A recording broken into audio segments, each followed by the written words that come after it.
Volvemos a esa sección que ya exploramos en otro video y que habla de películas que jamás vimos y jamás veremos, y de cómo pudieron haber sido. En este caso, voy a dejar de lado las adaptaciones de los cómics, aunque en cierto modo no del todo, ya que esta obra tuvo su adaptación al cómic de Luis Bermejo y Nicola Cuti entre 1979 y 1981, quedando inconcluso luego de 3 volúmenes.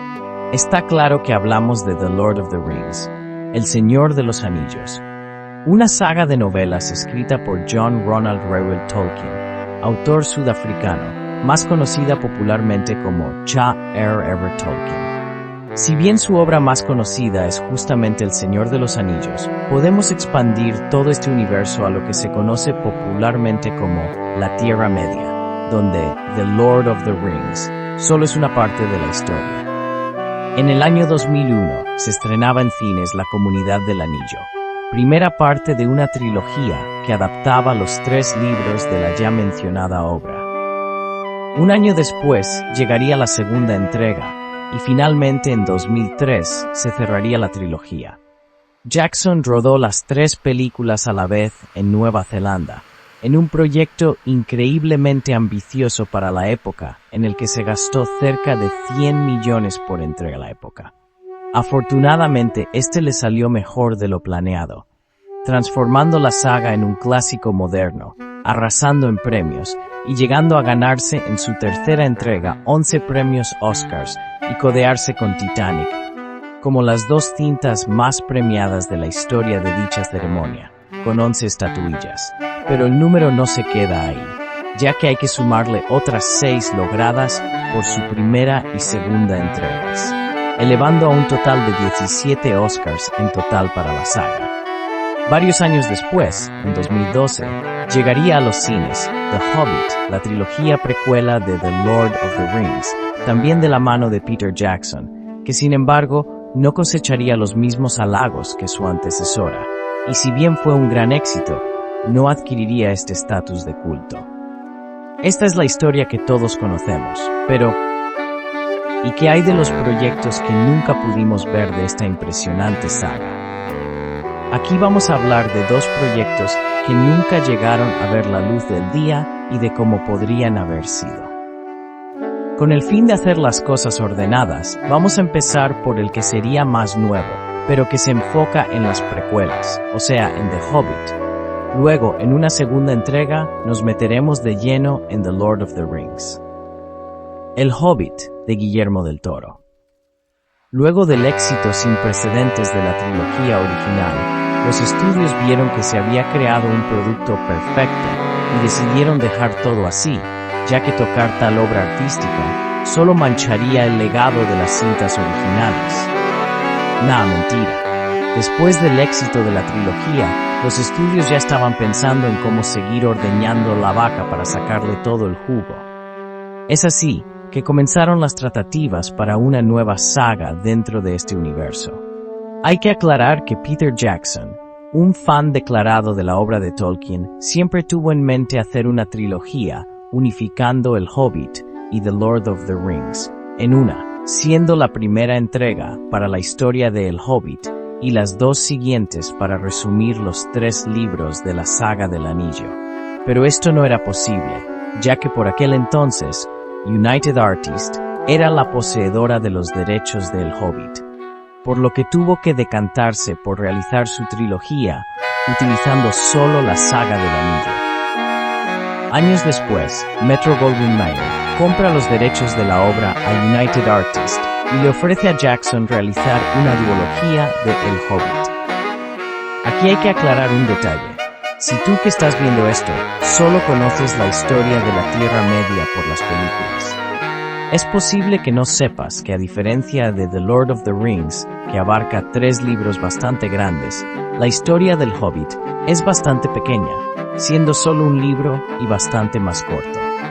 La razón por la que se tenía planeada una duología porque le daba la oportunidad a Peter Jackson de agregar más material a la obra, que si bien no está en la novela, si habían sido mencionadas por Tolkien en otros cuentos o en los apéndices de The Lord of the Rings, y que agregaban más riqueza a la historia. Paralelo a esto, Peter Jackson conoce a Guillermo del Toro durante la producción de una adaptación fílmica del videojuego Halo, producción que jamás vio la luz y del que ya he hablado en una parte de un video anterior. Y de esa amistad surgió la promesa de trabajar juntos en algún proyecto futuro.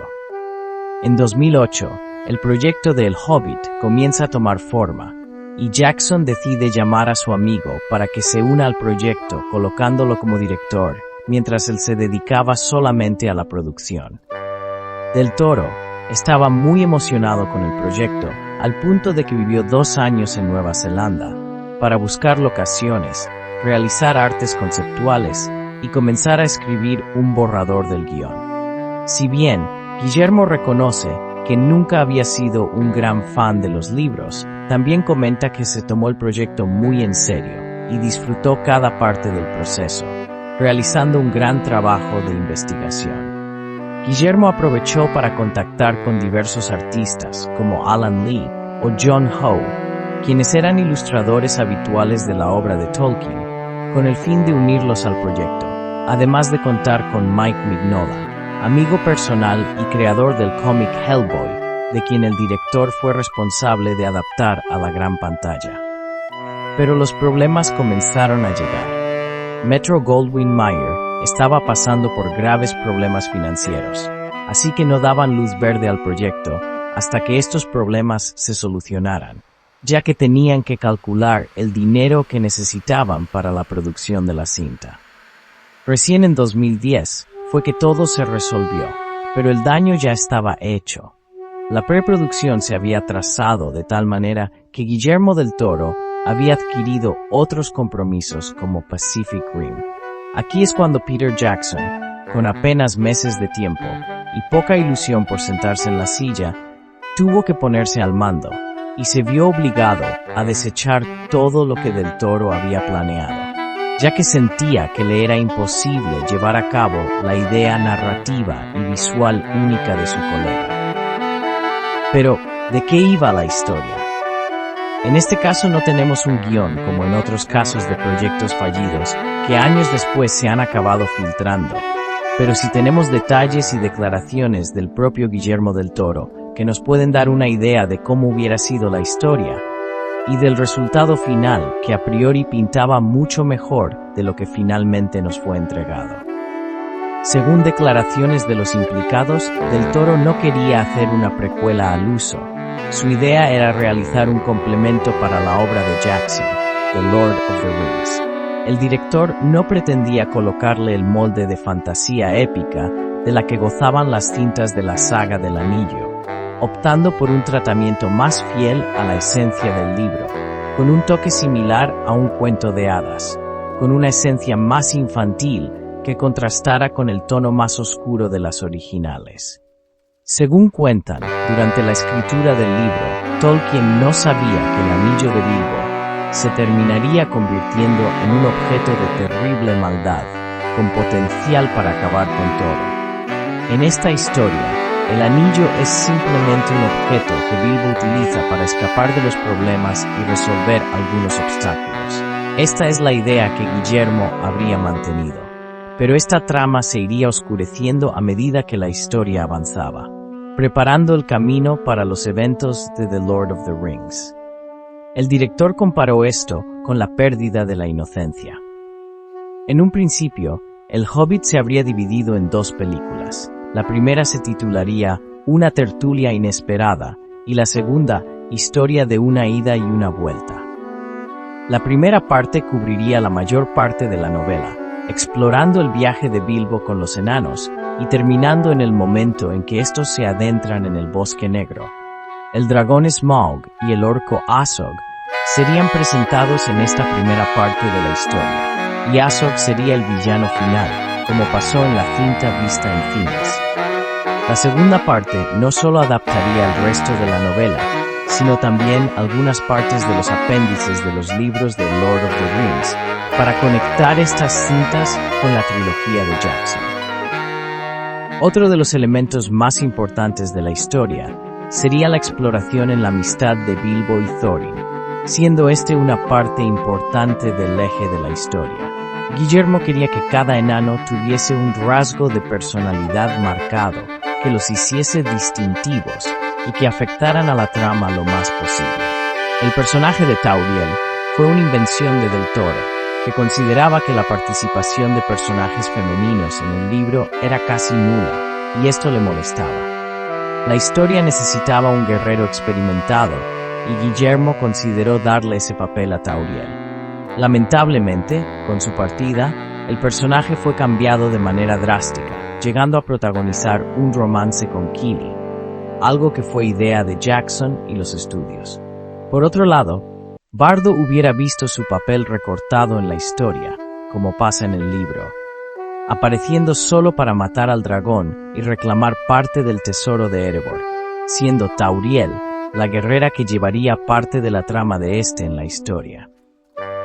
Guillermo contaba que la escena que más quería plasmar en su historia era la batalla de acertijos entre Bilbo y Gollum, de la que comenta, pensaba hacerla aterradora y tensa, muy distinta al resto de la primera película, con un tono que discordara del resto de la historia. Otra escena que veríamos plasmada en esta historia sería la batalla de los 5 ejércitos, uno de los enfrentamientos más famosos de la Tierra Media. Guillermo no quería hacerla como se habían visto las batallas en la saga del Anillo, ya que aunque él afirmaba que adoraba esas secuencias épicas, ya habían sido copiadas demasiadas veces, por lo que optó por una idea más apegada al libro. Nuevamente, Tolkien era un veterano de la Primera Guerra Mundial, por lo que detestaba las representaciones glamurosas y épicas de la guerra. Por esta razón, la descripción de la batalla en el libro apenas dura unos cuantos párrafos.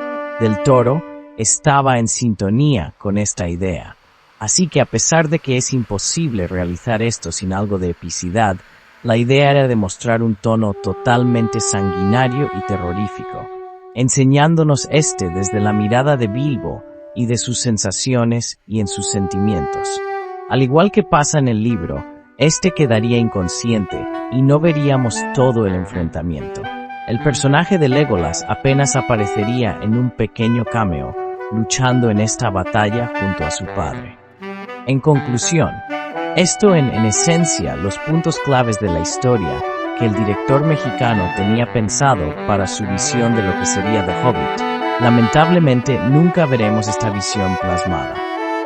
Guillermo es conocido por ser un creativo de nivel genial, echando mano de efectos prácticos por sobre los digitales, con excelentes diseños, dejando el apartado digital solo como un complemento. Recordemos que una de las críticas más feroces a las cintas de Peter Jackson fueron justamente el exceso de CGI utilizado para la creación de los personajes.